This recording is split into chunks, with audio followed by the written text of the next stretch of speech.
I never thought clearing snow for my elderly neighbor would end with me owning the entire neighborhood, but that's exactly what happened. My life up until that point had been built on a foundation of quiet competence. I run a business called Stone River Landscapes. We do everything from landscape design and installation in the summer to commercial snow removal in the winter. It's a good business. It's hard work, but it's honest, and it lets me live a comfortable, uncomplicated life. I bought my house in the Creekwood Estates development about 10 years ago. It was a nice place, a collection of about 200 single-family homes nestled in a gentle valley with a creek running through it, just far enough from the city to feel peaceful, but close enough for convenience. For the first 8 years, the neighborhood was exactly that, a neighborhood. It was a community in the truest sense of the word. People knew each other. We had block parties in the summer, and folks would help each other out without a second thought. If someone's lawnmower broke, they could borrow mine. If a storm knocked a branch onto someone's roof, a few of us would be over with a chainsaw and some ladders before they even had to ask. The Homeowners Association, the HOA, was mostly a formality. It existed to manage the maintenance of the small park and the entrance sign. The annual fee was minimal and the meetings were sparsely attended, usually lasting about 15 minutes. It was a benign, almost invisible entity, which is the best kind of HOA you can have. Then Carol moved in. She bought the house on the corner lot at the top of the main drive, a prime spot that she seemed to believe conferred upon her some kind of feudal lordship. Carol was a woman in her late 50s who carried herself with the unshakable certainty of someone who has never been told she's wrong. She had a sharp, bird-like face, hair sprayed into a helmet of improbable rigidity, and eyes that seemed to be constantly scanning for imperfections. Within a month of her arrival, she had attended her first HOA meeting. Within 3 months, she had launched a full-blown campaign for the presidency. Her platform was simple and, to a certain kind of person, deeply appealing. She talked about protecting our investment and maintaining standards. She used phrases like aesthetic cohesion and curb appeal. She pointed out faded shutters on one house, a slightly overgrown garden on another, and a basketball hoop that had been left out overnight. To many of us, these were just signs of life, of families actually living in their homes. To Carol, they were signs of decay, the first steps on a slippery slope to neighborhood-wide destitution. A small but vocal minority of residents, worried about their property values, rallied to her cause. The rest of us, myself included, were apathetic. We were busy with our jobs, our kids, our lives. We figured, how much damage could one person really do? That was our first and biggest mistake. Carol won the election in a landslide of indifference. And then the changes began. They were small at first, almost laughably petty. A memo went out dictating the exact shade of white paint that was acceptable for window trim. It was called architectural vellum, and it was only sold by one specialty paint store an hour away. Then came the mailbox decree. All mailboxes had to be replaced with a specific, ridiculously ornate model that cost over $400. Holiday decorations were next. A new bylaw stipulated that they could not be put up before the 1st of December and had to be taken down by January 5th without exception. Failure to comply would result in a $25 fine. The initial reaction was a collective grumble. People complained to each other over their fences and on the neighborhood social media page. But most people, when faced with the choice between spending a Saturday arguing with a zealot or just paying for the new mailbox, chose the path of least resistance. They complied. The neighborhood slowly started to look more uniform, more sterile. The little quirks and personal touches that had given it character began to disappear, replaced by the monotonous stamp of Carol's aesthetic cohesion.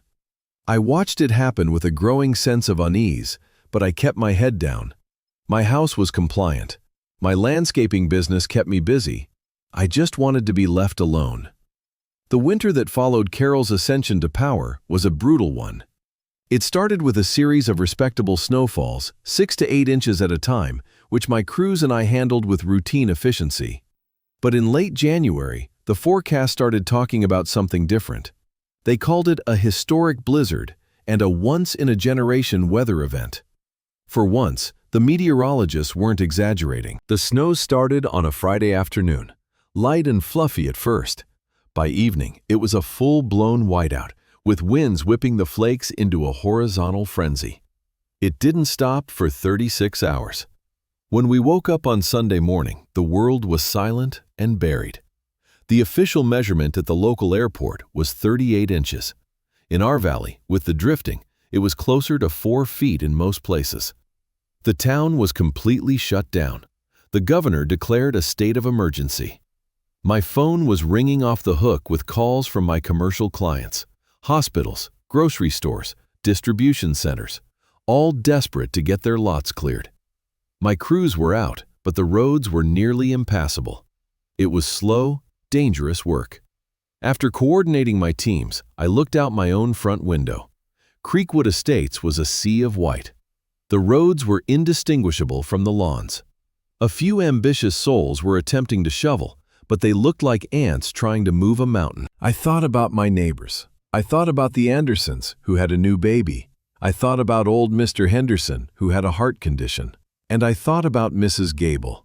She lived 3 doors down. She was in her 80s, a widow, and one of the kindest people I'd ever met. There was no way she could handle this. I made a decision. My commercial clients were important, but my community was in a state of emergency right here, right now. I went to my garage, fired up my personal truck, a 1-ton pickup with a heavy-duty plow on the front, and got to work. I started with my own driveway, then cleared a path down the street. It was slow going. The snow was heavy and deep. After an hour, I'd made a single passable lane down our cul-de-sac. I turned my attention to the driveways of those I knew needed help the most. I cleared a path for the Andersons so they could get out if the baby got sick. I cleared Mr. Henderson's so an ambulance could get in. Then I got to Mrs. Gable's house. Her driveway was a solid 4-foot drift. It would have taken her days to shovel if she could have done it at all. I angled the plow and started pushing, carving away layers of white until the dark gray of her asphalt appeared. I was just finishing up, making a final pass to widen the entrance, when I saw a figure trudging through the deep snow on the opposite side of the street. It was Carol. Even through the blowing snow, there was no mistaking the rigid posture and the determined stride. She was wearing a bright pink snowsuit and carrying a clipboard, which she shielded from the flakes with a gloved hand. I put the truck in park and rolled down my window, a plume of warm air meeting the frigid cold. "Morning, Carol," I called out, trying to keep my tone neutral. "Bit of a storm, huh?" She didn't return the greeting. She marched right up to the side of my truck, her face a mask of stern disapproval. Her eyes weren't on me, they were on the plow, then on the neatly cleared driveway, then on the large pile of snow I had pushed to the edge of the street, on the strip of grass between the curb and the sidewalk. "What do you think you're doing?" she demanded. Her voice was sharp, cutting through the muffled silence of the snow-covered world. I was taken aback. "I'm helping my neighbor," I said, stating the obvious. "She's 82 years old. She wasn't going to be able to get out of her house for a week." "You are operating commercial-grade machinery within the residential zone of Creekwood Estates," she recited, as if reading from a script. "This is a direct violation of Bylaw 17, Section C, which prohibits the use of heavy equipment for non-sanctioned residential modification or maintenance." I stared at her, genuinely dumbfounded. "Carol, it's a snowplow on my personal truck. There's a state of emergency. I'm digging out an elderly woman. Are you serious right now?" The absurdity of the situation was staggering. The world was at a standstill, buried under 3 feet of snow, and here was the HOA president, clipboard in hand, quoting bylaws. "I am always serious when it comes to the rules that protect the value and integrity of this community," she shot back, her breath fogging in the air. Furthermore, she pointed a pink-gloved finger at the pile of snow I'd created. "You have deposited snow on a common area. Bylaw 24, Section A, clearly states that all snow removed from a private driveway must be deposited on the owner's property, not on the verge." I couldn't help but let out a short, incredulous laugh. "On her property? Carol, look around. Her property is buried under 4 feet of snow. Where was I supposed to put it? In her living room? The verge is the only logical place. It's where the city plows put the snow." The city is a municipal entity. You are a private citizen in violation of HOA covenants, she said, her voice dripping with condescension. Your personal convenience does not supersede the established regulations of this community. My patience, already worn thin by the long night and the daunting task ahead, finally snapped. This isn't about convenience, Carol. It's about basic human decency. It's about making sure an old woman doesn't die in her house because she can't get out for medication. What is wrong with you? Her eyes narrowed. She scribbled something on her clipboard with a pen that must have been half frozen. This is your official verbal warning, she declared. Cease all unsanctioned plowing activities immediately. You will also receive a formal notice of violation for both infractions. The initial fine is $50 for the illegal use of equipment and another $50 for the improper disposal of snow. The fines will double for every day the violations are not rectified. Rectified? I asked, my voice rising in disbelief. How do I rectify moving snow? Do you want me to put it back in her driveway? The sheer lunacy of it was making my head spin. You will move that snow pile onto Mrs. Gable's private lawn, and you will park your commercial vehicle, she said, gesturing at my truck with a dismissive wave. If you continue to defy the rules, the fines will escalate. We can place a lien on your property, you know. We have that power. Think about that before you decide to be a vigilante. She gave me one last withering glare, turned, and began her determined trudge back through the deep snow toward her pristine, corner lot fortress. I sat there for a long moment, the engine rumbling, the heater blasting. I watched her pink form recede into the swirling white. A lien on my property. For helping a neighbor. The line had been crossed. This was no longer about petty rules and ugly mailboxes. This was a declaration of war. A war I had no intention of losing. I took a deep breath, put the truck back in drive, and finished clearing the last bit of Mrs. Gable's driveway. Then I moved on to Mr. Henderson's. I had a whole neighborhood to dig out. True to her word, the first official letter arrived 2 days later. The mail carrier, a hardy woman named Deb, had to park her truck at the bottom of the main road and deliver to the first few houses on foot. The rest of the neighborhood was still a mess. The town plows had made a single pass down the main drag, but the side streets and cul-de-sacs were still choked with snow. My own efforts had cleared a path, but it was narrow. The letter was in a crisp, cream-colored envelope with the Creekwood Estates HOA logo embossed in the corner. It felt cold to the touch. Inside, printed on heavy cardstock, was the formal citation. It detailed my 2 violations in excruciatingly bureaucratic language. Unauthorized operation of Class 3 commercial equipment and non-compliant disposition of snowmass. It cited the bylaws Carol had quoted and informed me that a fine of $100 had been levied against my property account. It also stated that I had 24 hours to remediate the snow disposition, a phrase so absurd I had to read it twice. Failure to do so would result in a daily doubling of the fine. The letter was signed, in a flourish of aggressive cursive, by Carol, President. I crumpled the letter and tossed it onto the kitchen counter. Remediate the snow disposition. It was a joke, but the threat of a lien wasn't. An HOA lien could cloud my property title, make it impossible to sell or refinance, and could even, in extreme cases, lead to foreclosure. It was a powerful weapon, and I had no doubt Carol would be giddy to use it. The problem was, her demands were impossible. The snow pile in question was now a frozen, solid mass, half buried under a fresh dusting from the night before. Moving it would require a front-end loader and would tear Mrs. Gable's frozen lawn to shreds. It was a catch-22, designed for failure. The next day, a second letter arrived. The fine was now $200. The day after that, $400. The geometric progression was terrifying. Within a week, I would owe thousands of dollars for the crime of being a good neighbor. The absurdity was escalating into a genuine financial threat. Meanwhile, the consequences of Carol's rule-bound fanaticism were beginning to ripple through the community. Because I had stopped plowing after her threat, and the town was overwhelmed, the upper half of the neighborhood remained largely snowed in.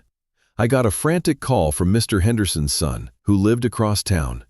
His father had a scheduled checkup with his cardiologist, a crucial appointment, but the home health aide couldn't get her car down the street. He was furious. "What is going on with your HOA?" he'd yelled over the phone. "My dad pays his dues. Why aren't the streets clear?" I explained the situation, the bylaws, Carol's threats. He was flabbergasted. "That woman is going to get someone killed," he said, his voice grim. The situation with Mrs. Gable was even worse. The mail carrier couldn't reach her house, which meant she wasn't getting her prescription refills, which were delivered by post. Her daughter, who lived out of state, called me in a panic. I ended up trudging through the snow with a shovel, clearing a narrow path to her front door myself, then driving into town to pick up her medications from the pharmacy. When I dropped them off, Mrs. Gable looked frail and worried. "I don't understand, Jack," she said, her voice trembling slightly. "Carol was always so particular, but I never thought she was cruel." That was the word for it, cruel. This wasn't about standards anymore. It was about power, wielded without an ounce of compassion or common sense. I saw other little acts of defiance spring up. Someone had built a snowman on their lawn and put a pink hat on it, with a clipboard made of cardboard tucked under its twig arm. It was gone the next morning, and a general memo was emailed to the entire neighborhood, reminding residents that satirical displays targeting board members were a violation of community decorum rules. The fines kept coming. By the end of the week, the crisp cream envelopes informed me that my debt to the HOA had surpassed $3,000. It was time to stop being a victim. I called Arthur. Arthur was one of the original homeowners in Creekwood, a retired engineer in his late 70s with a sharp mind and a no-nonsense attitude. He had been on the HOA board back in the good old days, before it became a tool for tyranny. He listened patiently as I laid out the whole story, from the confrontation in the snow to the mounting fines. "She's running it like her own personal fiefdom," Arthur said when I was done. His voice was calm, but I could hear the steel underneath. "The bylaws were never meant to be used this way. They were guidelines, a safety net. She's turned them into a cudgel. You can't let her get away with this, Jack. It's not just about you anymore. It's about all of us." "I know, Arthur, but what can I do?" I said, the frustration evident in my voice. "She's threatening a lien. I can't just ignore that. And if I fight her, it will cost a fortune in legal fees with no guarantee of winning. HOAs have a lot of power." "You're a smart guy, Jack. You run a successful business. Treat this like a business problem," he advised. "An unreasonable client, a bad contract. You find the leverage. You need professional advice. Get a lawyer, someone who specializes in this stuff. And while you're at it," he added, his voice dropping slightly, "start digging. Look at the HOA's finances. Look at the contracts they've signed since she took over. People like Carol, they're often not just tyrants. They're usually hiding something." Arthur's words solidified my resolve. He was right. I had been reacting, playing defense. It was time to go on the offensive. The next morning, I made an appointment with a lawyer. His name was David Thompson, and his firm was known for taking on contentious real estate and contract disputes. He had a reputation for being a shark, which was exactly what I felt I needed. I sat in Mr. Thompson's polished mahogany office, a stack of HOA violation notices on the table between us. He was a man in his 60s, impeccably dressed, with eyes that seemed to see right through you. He reviewed the letters, his expression unreadable. He listened to my story without interruption, occasionally making a note on a yellow legal pad. "Well, Mr. Miller," he said finally, leaning back in his leather chair, "you've certainly found yourself in a classic HOA nightmare." He didn't sound particularly surprised. "The bad news is that, on the surface, she's technically correct. The bylaws, as written, likely do prohibit what you did. An adjudicator might find her interpretation to be overly literal and unreasonable, especially given the state of emergency, but fighting it would be a long and expensive battle of attrition. She knows that. She's counting on you to fold." My heart sank. "So I should just pay the fines?" "I didn't say that," Thompson said, a slight smile touching his lips. "I said fighting her on her terms would be a mistake. We don't want to fight on her terms. We want to change the battlefield entirely." He leaned forward. You said your neighbor Arthur suggested looking into the finances? Yes, he thought she might be hiding something. A wise man. Thompson nodded. That's one avenue. We can file a request for a complete financial disclosure. As a homeowner, you're entitled to it. We'll look at every invoice, every check. But that can take time. People like this are often good at covering their tracks. There might be another, more direct route. He tapped his pen on the original development prospectus for Creekwood Estates, which I had brought along with the other documents. This development was started back in the late 90s, right? I believe so, I confirmed. And the original developer, a company called Evergreen Homes, went bankrupt about 15 years ago, didn't they? He asked, already knowing the answer. Yes, that's the story I heard. They only completed the first 2 phases before they went bust. Exactly, Thompson said, his eyes lighting up with the thrill of the hunt. Now, here's where it gets interesting. When a developer creates a community with an HOA, they write the rules. They also grant themselves special privileges, known as declarant rights. These rights typically give the developer control over the board, veto power over architectural changes, and authority over the use of common areas. These rights are meant to protect their investment while they're still building and selling homes. When the community is finished, the developer usually hands those rights over to the homeowners. He paused for effect. But what happens when the developer goes bankrupt before the project is finished? Often, those declarant rights, along with any unsold land, get bundled up as an asset. The bank that holds the debt takes possession of them. And then, they often just sit there. Banks are not in the business of running HOAs. They're often forgotten, a dusty file in a forgotten cabinet, an asset on a balance sheet that no one understands. A glimmer of an idea began to form in my mind. So, those rights, they might still exist? They almost certainly still exist, Thompson confirmed. And whoever holds them is, for all intents and purposes, the ultimate authority in Creekwood Estates. They can appoint the board. They can rewrite the bylaws. They can veto any fine, any rule, any decision Carol makes. They hold all the cards. I stared at him, my mind racing. And can they be bought? Mr. Thompson grinned, a wide, predatory smile. Everything can be bought, Mr. Miller. The question is, can we find them? And can we get them before Carol figures out what we're doing? The investigation began that afternoon. Mr. Thompson's office put a paralegal on the task of tracing the assets of the defunct Evergreen Homes. It was a journey through a labyrinth of corporate bankruptcy filings and bank mergers. Meanwhile, I started my own, more low-tech investigation.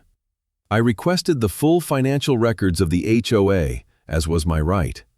The response was a letter from Carol stating that my request was under review and that such documents could only be inspected in person, by appointment, during a 1-hour window on the 3rd Wednesday of the month. It was another stonewalling tactic, designed to be as inconvenient as possible. I also started talking to my neighbors more, not just about the snow, but about their own run-ins with Carol. The stories poured out. There was a family who had been fined because their child's swing set was made of cedar, not the board-approved pressured pine.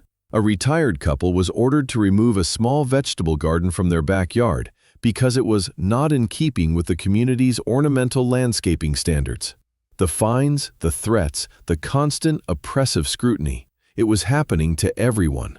People were scared, intimidated, and felt powerless. My fight was becoming their fight. A week later, I got the call from Thompson. "We found it," he said, his voice buzzing with excitement. The assets of Evergreen Homes were acquired by a regional bank, which was then bought by a larger national bank. The declarant rights and the 3 remaining undeveloped lots at the back of your neighborhood were bundled into a single asset package. It's been sitting on their books for over a decade, classified as a non-performing toxic asset. The bank doesn't even know what it is. To them, it's just a liability. "So we can buy it?" I asked, my heart pounding. "They'll be thrilled to get rid of it," he said. "I've already had my team put out feelers. They'd probably sell the whole package for pennies on the dollar, just to clear it off their books. The lots themselves are probably worth a decent amount, but the rights are the real prize." He named a figure, It was a substantial amount of money, more than I had sitting in my personal savings. But my business, Stone River Landscapes, was healthy. We'd had a few good years. I had the capital. It was a risk, a huge one, but the potential reward was immeasurable. It wasn't about money, it was about reclaiming our lives. Do it, I said, without a moment's hesitation. Buy it. Put it in my company's name. Let's get it done as quietly as possible. Consider it done, Thompson replied. This is going to be fun. The next 2 weeks were a strange period of calm before the storm. The violation notices from Carol kept arriving, each one with a higher, more astronomical number. I ignored them, filing them neatly in a folder. I complied with her demand to inspect the financial records, sitting in the small, windowless HOA office for an hour while Carol watched me like a hawk. I didn't find a smoking gun in that short time, but I did notice that the HOA's landscaping contract had been awarded to a company I'd never heard of, for a price that seemed wildly inflated. I made a note of the company's name, Prestige Property Management. Meanwhile, Thompson's team worked their magic. There were legal documents to draft, titles to search, and negotiations with the bank's bewildered asset disposal department. It all happened in the background, a silent coup d'etat being arranged through emails and wire transfers. Finally, the day came. Thompson called me. "Congratulations, Mr. Miller," he said. "As of this morning, your company, Stone River Landscapes, LLC, is the legal successor in interest to the original developer of Creekwood Estates. You are now the declarant. You hold the power."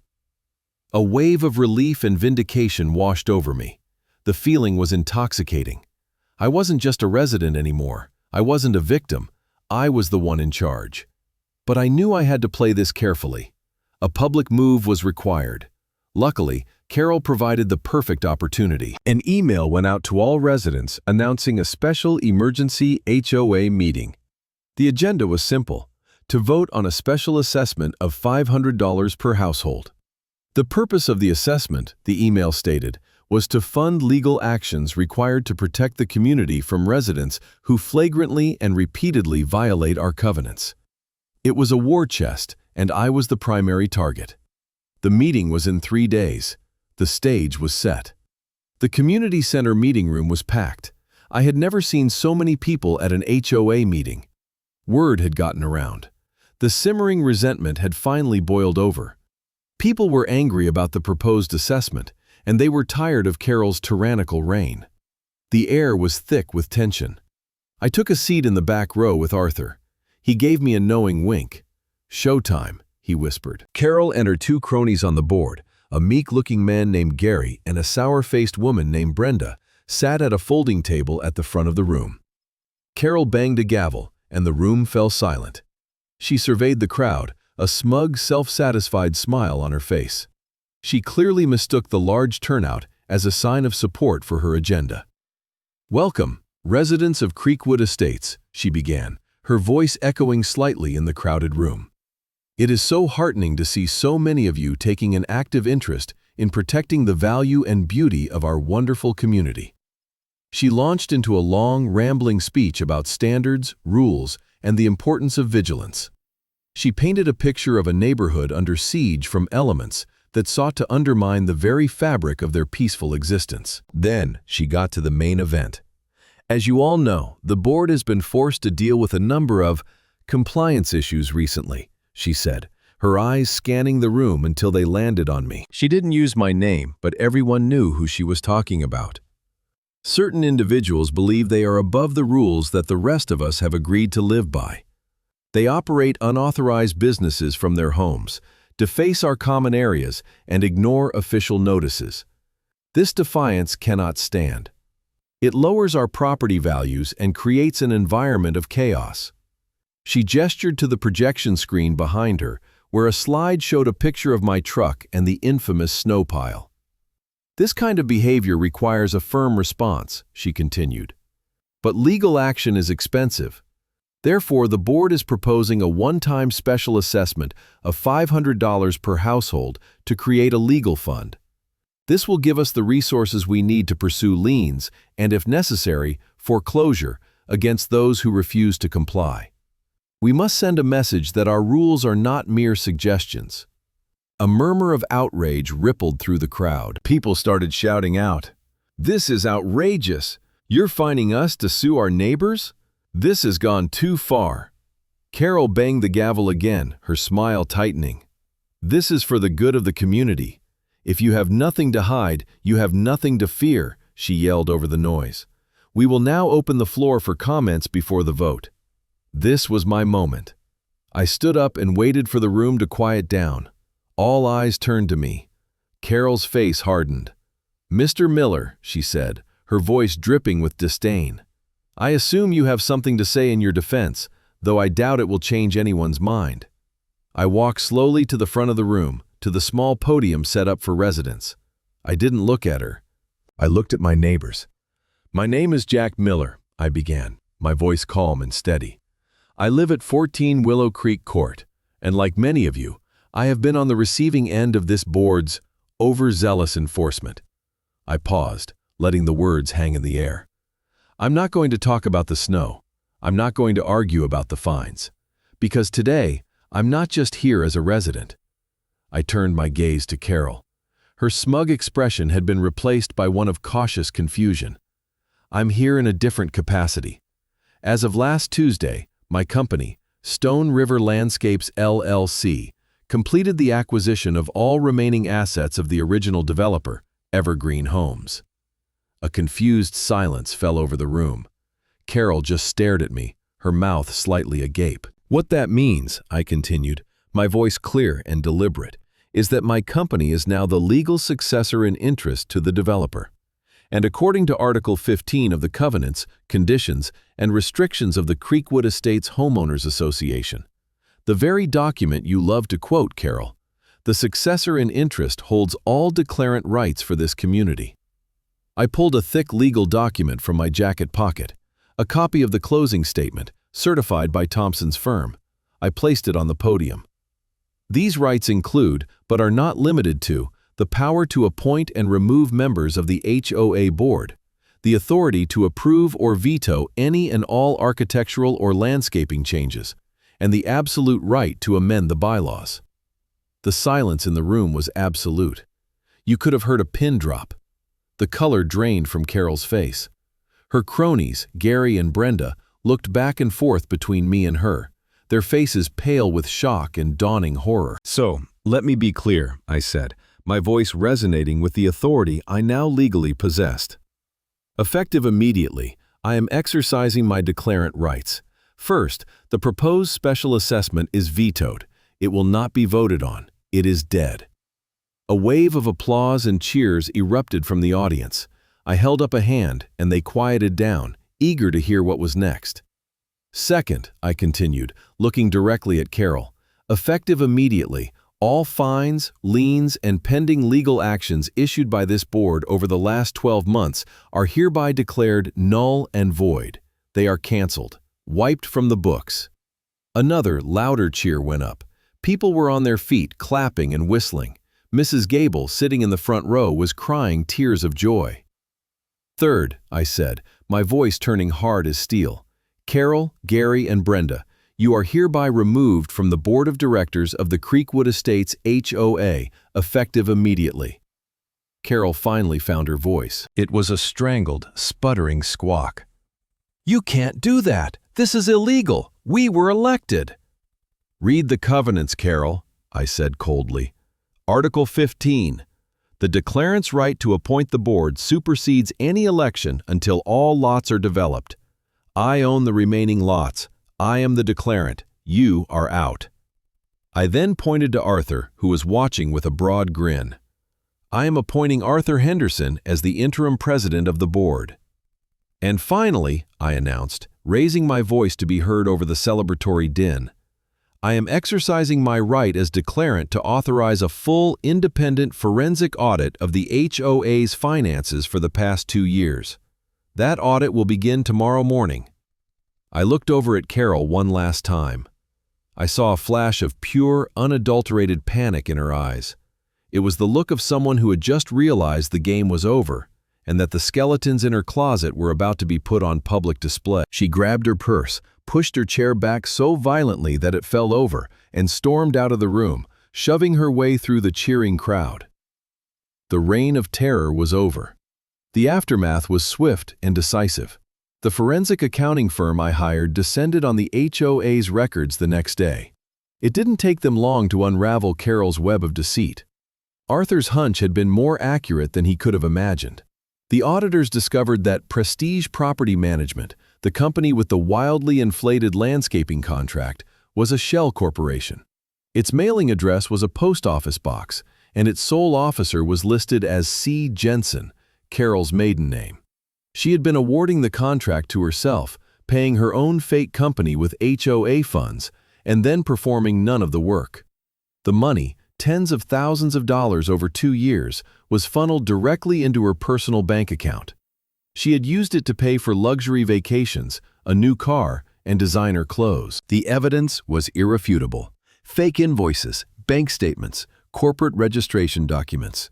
It was a clear-cut case of embezzlement and fraud. Armed with the auditor's comprehensive report, Arthur and I, accompanied by Mr. Thompson, went to the district attorney's office. The DA, a sharp woman with no patience for white-collar crime, took one look at the file and assigned a detective to the case that same day. 2 days later, as I was out inspecting one of my company's job sites, I got a call from Arthur. "You might want to drive by Carol's old house," he said, a note of grim satisfaction in his voice. I did. A local news van was parked across the street. 2 police cars were in her driveway. As I watched from a distance, the front door opened and Carol was led out in handcuffs. She wasn't wearing her power suit or her rigid helmet of hair. She looked small, disheveled, and utterly defeated. She didn't make a scene. She simply got into the back of the police car, her face a blank mask of ruin. It wasn't a moment of triumph for me. It was just a sad, pathetic end to a sad, pathetic abuse of power. The legal process moved forward. Carol was charged with multiple counts of felony theft, fraud, and embezzlement. Faced with the mountain of evidence, she pleaded guilty. The judge was not lenient.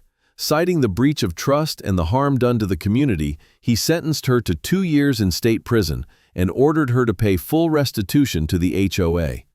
Her house was sold to cover the debt. Her cronies, Gary and Brenda, were not charged with any crimes, but their public humiliation was absolute. They both sold their houses within 6 months and moved away, unable to face the neighbors they had helped torment. With the old regime gone, we set about rebuilding. Arthur, as interim president, led the charge. We held a series of town hall meetings, not to dictate rules, but to listen. We asked people what they wanted from their community. The answer was simple. They wanted peace, reason, and freedom from harassment. We drafted a new, simplified set of bylaws. The core tenets were about health and safety, not aesthetic minutia. The rule about architectural vellum paint was the first to go, followed by the $400 mailbox regulation. We established a transparent budget and an easy online system for residents to view all financial records at any time. I was hailed as a hero, a title that made me deeply uncomfortable. People would stop me in the street to shake my hand. Mrs. Gable baked me a dozen of her famous apple pies. I appreciated the sentiment, but I had no desire to be a community leader. I was a landscaper. I was a business owner. I had acted out of self-preservation and a sense of fairness, not political ambition. Once the new, reasonable board was elected, with Arthur unanimously voted in as the official president, I formally relinquished the declarant rights, handing them over to the homeowner-controlled board as the original developer should have done years ago. My work was done. The balance of power was restored.